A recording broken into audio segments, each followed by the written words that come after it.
Speaking for the trees, no matter where they're from. The podcast.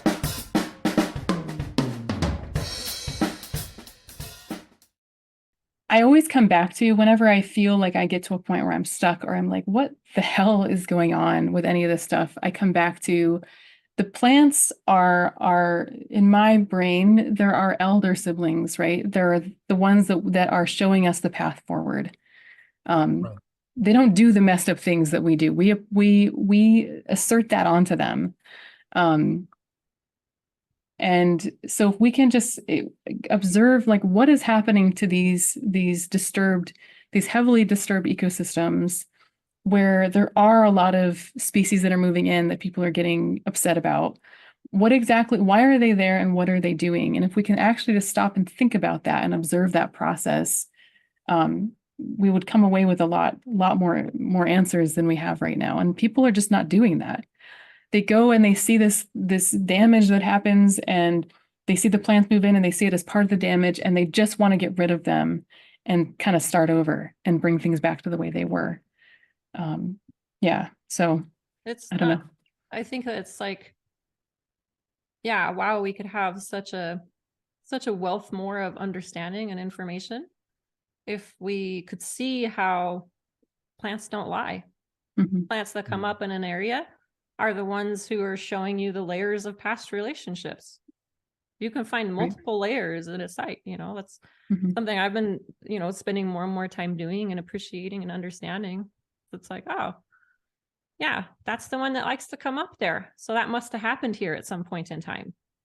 Like it's not just about a seed coming in, we could be sitting in the middle of a desert and see a yellow mustard bloom and it's in a square shape. It's in the shape of the pasture that was there.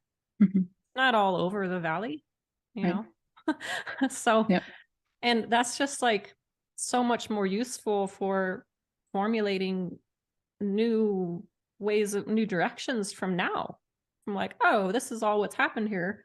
So maybe if I keep applying the same disturbance here right now, I might end up just encouraging this more when, I'd like to tend towards something else. It's fine for you to make a subjective decision of what direction you want to tend as a part of that, as integration into that environment.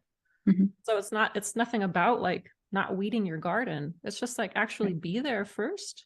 And wow, the plants will show you so much about what's happened there. It's like reading a book. I was thinking about it. I was in the middle of one of the basins in Nevada at these hot springs.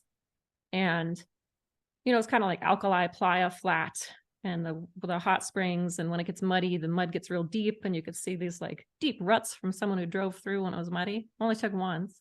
And there's not like a bunch of plants growing around those ruts, but right on the ruts, it's like this lush, like orange and yellow, pretty fall, autumn display going on of all these super pokey plants. People will be like, like don't want to walk through them, or those are your weeds, right? It's like it's the middle of the desert. They're like rudderol. It's really, I took a picture because it's like little rudderol, like coming up in that rut, But then I was sitting in the hot springs and there was like this little song that started to come into my heart, just like seeing all the pokey chenopod's and halogetans and stuff, on the edge of the alkali there. And I was just like, I think all of us recognize the feeling of being around a rough edge, like walking through a ditch area where everything's a little scratchy and you have your brambles or whatever. Like we know that sensation. And it makes sense actually that like, oh, that's this kind of place. Yeah, it's kind of like the seedy edge of things. Like that, we already know that that's a place that exists in our world. It's a natural thing that happens at these edges that have these different mixing of things that have gone on, or these different disturbances or whatever, and then are kind of like forgotten or not ventured into. And it's like, yeah, I see that edge. I'm so glad that they exist in my world. I would have no context for understanding those dynamics if I didn't have that recognized feeling, not as an ecologist, but just as a human who has been in those spaces, who walks past those spaces in your city, maybe even in those back alleys or whatever that have little patches of soil. Like there's a feeling that goes with that just makes sense. It's telling you so much more information than that plant sucks, Yeah. And what would we do if we didn't have those species, right? Yeah. It's like, who would be able to move in and heal the wounds that are created in that landscape if it wasn't for those species doing it? Yeah. Yeah. And I think, we're so quick to say, native or non-native, like we have those species everywhere. There, it doesn't matter where you go, you're going to have species that act and behave in certain ways depending on how they evolved and what they like to do. The only reason we judge them is because they're not from that space. They're not, for whatever timeline you want to apply to that. But yeah, I think about, they're my favorite. I mean, they are my absolute favorite of the plants that, that they come up and they're often the medicinal species, There's certainly the abundant species that are right at your feet, literally, because your feet are there, creating that impact. But yeah, I absolutely adore them. And I'm so grateful for those species that do,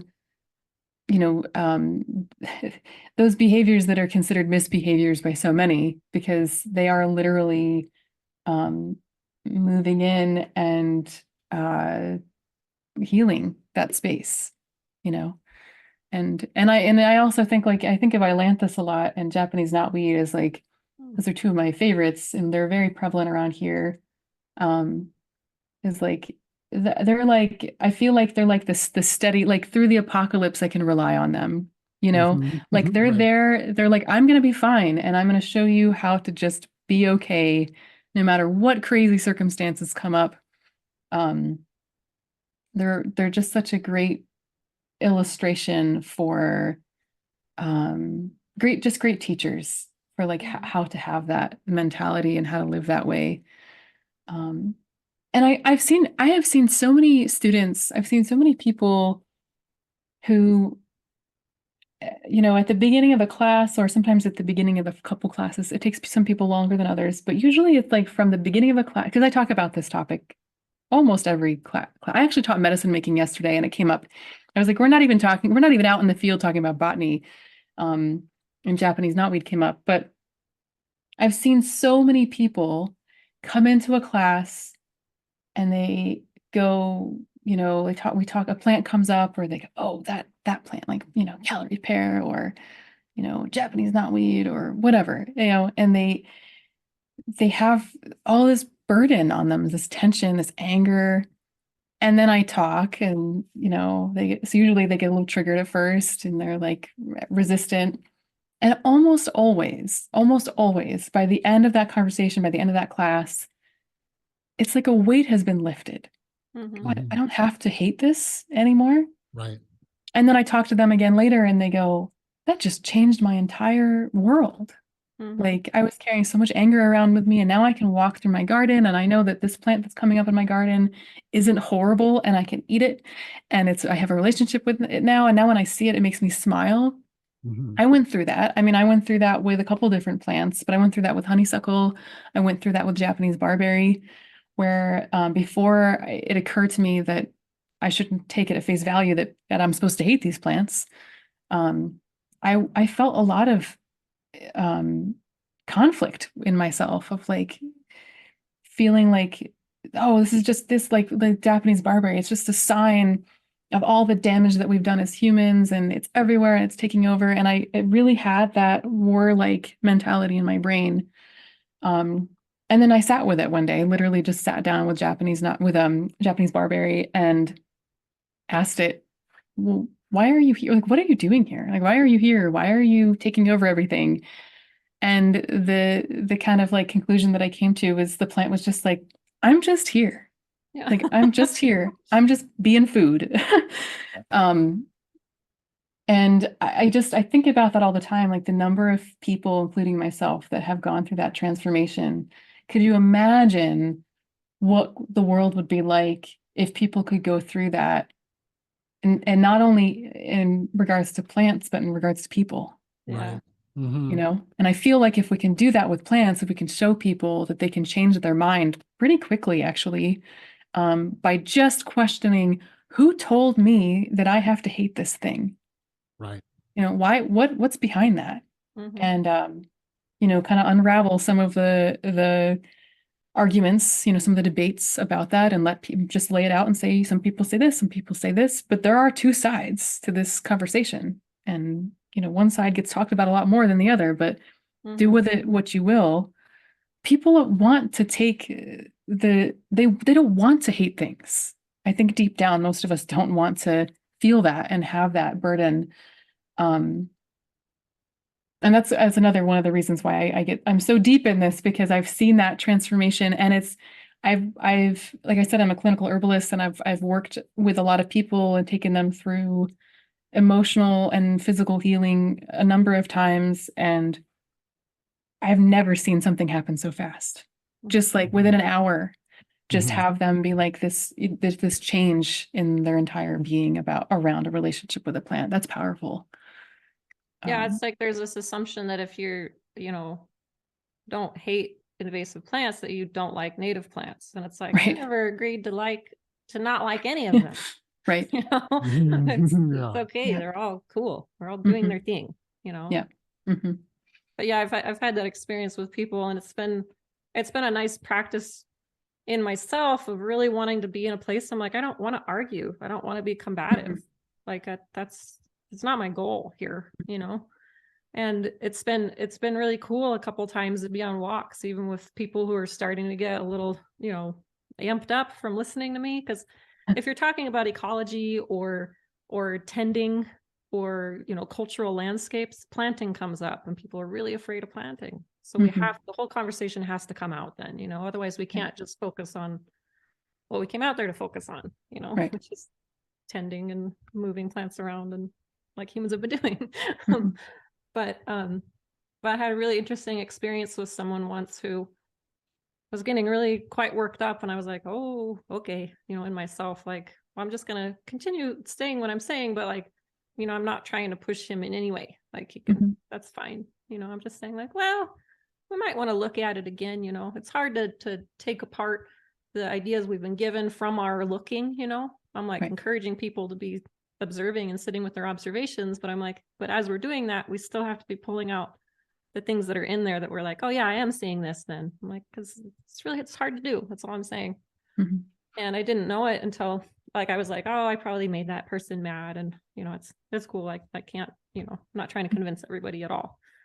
But I ended up getting a day later, the person who had invited me out there to do this walk was like, yeah, this person wrote in, was just like, thank you so much for bringing Nikki. Like, they really like opened my eyes to some things and really changed my outlook. And it turns out that had been the previous mayor of that town. Oh my. He had been involved in a lot of like, invasive species removal projects. And he was like, wow, my mind's pretty changed. And I was like, yeah, that's cool. But that was me like giving up. Like, I don't want to make people mad. That's not what this is about. It's besides the point. Well, and I know, so we've talked a little bit about how it's different talking to people online versus talking to people in person, and how people, the nature of being online is that it often leads to impoliteness and arguments and things like that. And what I have found, and I mean, there's lots of reasons for that, but what I have found, it's very difficult to be standing with the plant, and the plant is there, and you like introduce people to the plant, and you talk about it, and talk about all of its qualities and virtues and why it's here, and you're standing there with the plant. It's much harder for them to say, I hate that, when they're in the presence of the plant. Right. It's like there's something about that, because they're having that direct relationship. They're in the presence of the plant where they actually have to stay, like, they're in that space, they're sharing space with that plant. And I don't know, I feel like that's a big part of it, of like, just and also just being around people who are like, whenever I do plant walks and I teach classes, those are the plants I get all excited about. And people see my face light up, and they're like, this plant is amazing. I've worked with so many people with this plant. It does amazing things, or it's amazing because it does this with the ecology. And then somebody will be like, isn't this plant invasive? And it's like, how can we begin to like reconcile that? That it's not all bad. And if you try to suggest that online, that like, well, I had a conversation recently in the past few months where somebody asked, I forget which plant it was, asked if a plant had, it might have been calorie pear actually. Anyway, they asked, does this plant have any ecological benefits at all? And oh my goodness, like I was like, perhaps it might.